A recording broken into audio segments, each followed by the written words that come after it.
यह है कटिहार के अमदावाद प्रखंड के बेलगाछी गांव। यह गांव महानंदा नदी के किनारे बसा है। इस क्षेत्र में महानंदा नदी आजकल भीषण कटाव कर रही है। इस क्षेत्र में पहले और भी कई गांव थे, लेकिन यह गांव महानंदा नदी के कटाव के कारण नदी में समा गए। अब यह बेलगाछी गांव भी महानंदा नदी के मुहाने पर खड़ा है। महानंदा नदी द्वारा किए जा रहे इस भीषण कटाव को देखते हुए यह कहा जा सकता है कि यह बेलगाछी गांव कभी भी इस नदी में विलीन हो सकता है। इस गांव पर नदी में विलीन होने का बड़ा खतरा मंडरा रहा है, जिस कारण यहां के लोगों में दहशत का माहौल है। स्थानीय लोगों का कहना है कि हालांकि सरकार द्वारा यहां पहले कटाव रोधी कार्य किया गया था, लेकिन इस कटाव रोधी कार्य को बीच में ही अधूरा छोड़ दिया गया, जिस कारण कटाव रोधी कार्य बिल्कुल बेकार साबित हुआ। सारा का सारा कटाव रोधी कार्य महानंदा नदी में बह गया। आज महानंदा नदी यहां हिलोड़े मार रही है। इस नदी का कटाव कभी भी इस बेलगाछी गांव को अपने अंदर ले सकता है। इसलिए इस खतरे को देखते हुए आज स्थानीय ग्रामीणों ने जिला प्रशासन और सरकार से इस दिशा में जल्द से जल्द आवश्यक कदम उठाने की मांग कर रहे हैं।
मैं इस वक्त मौजूद हूं अमदावाद प्रखंड के लखनपुर पंचायत में। आप मेरे पीछे तस्वीरों में देख सकते हैं कि महानंदा नदी यहां से होकर गुजरती है और इस तरफ की अगर हम बात करें तो इस तरफ एक गांव बसा हुआ है। जिस तरह ग्रामीणों ने बताया कि यहां पे लगभग 500 परिवारों का घर है। पिछले विगत कई वर्षों से यहां कटाव हो रहा है, लेकिन सरकार के द्वारा कोई ठोस कदम नहीं उठाने के कारण कहीं ना कहीं कटाव को रोका नहीं जा रहा है। यहाँ के स्थानीय लोग हमसे बात करने के लिए मौजूद हैं। हम उनसे उनकी प्रतिक्रिया जानेंगे कि सरकार के द्वारा जो पूर्व में काम किया गया था किस तरह का काम हुआ है और अभी कटाव की स्थिति क्या बनी हुई है। यहाँ मेरा घर था, पिछले साल जो है मतलब फ्लड में रातों रात 25 मतलब जुलाई को कटा जी। उसके बाद जो हम घर से बेघर हो गए। इसके पहले मैंने 2002 से इसमें लिखना शुरू किया। मेरा जियामारी और बेलगाछी गाँव, दो गांव जो है मतलब कटाव से त्रस्त होता चला जा रहा है। इसके लिए हमने काफ़ी लिखा पढ़ी किया, मतलब तो उसी एवज में मतलब हमने डिमांड किया कि जब तक मेरे मतलब इस पंचायत के अंदर कुर्री में घसिया घाट के मुंह पर सड़क में पत्थर की ठोकर नहीं होता है, या जियामारी सड़क में दूसरा ठोकर नहीं बनता है। तीसरा ठोकर का मांग हमने बेलगच्छी डोरिया पार सड़क में दिया था लिख करके, जिसके चलते पिछले साल विधायक साहब ने लेकर के संसद में गए, क्या हुआ नहीं हुआ। इस बार कटाव की स्थिति क्या है? इस बार कटाव की स्थिति फिर वही मतलब जारी है। क्या लगता है कि अगर काम को किस तरह से अभी फिलहाल के लिए रोका जाए? फिलहाल के लिए मतलब फ्लड फाइटिंग का काम किया जाए, जो कि मतलब अभी कुछ दिन पहले बोरा पाइलिंग हुए थे, जियो बैग द्वारा स्लोपिंग बनाया गया था, उसी तरह का कार्य होगा तो उसी तरीका का कार्य होना चाहिए।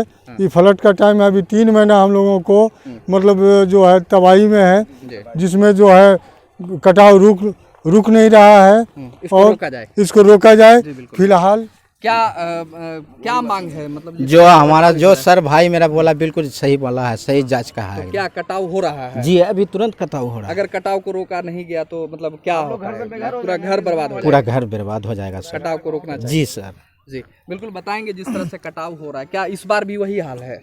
हाँ, जो अगले साल था वही हाल इस बार है। 2002 से जो है तो कटाव जारी है, रुकने का नाम नहीं है। कितना गांव कट चुका है यहाँ से अब तक? 2 गांव कट चुका है, जियामारी और एक बेलगच्छी। तो अभी फिलहाल जो कटाव हो रहा है इस पर क्या रोक लगाया जा सकता है? फ्लड फाइटिंग किया जाए। अभी तो बोल्डर देने का तो पत्थर वगैरह का तो भांज है नहीं, बोरा पाइलिंग कर दे, उसमें बल्ली वगैरह भी दिया जाए उसमें, ताकि रुक जाए। सरकार से यही मांग कर रहे हैं। हाँ, अभी फिलहाल के लिए तो यही मांग है, इसलिए कि हमारा गांव बिल्कुल समाप्त होते जा रहा है कटाव में। बिल्कुल निश्चित तौर पे अगर बात कर ली जाए तो जिस प्रकार यहाँ पे कटाव की प्रक्रिया तेजी हो रही है, कहीं ना कहीं सरकार को चाहिए कि जितना जल्द हो सके इस क्षेत्रों में कटाव रोधी कार्य किया जाए,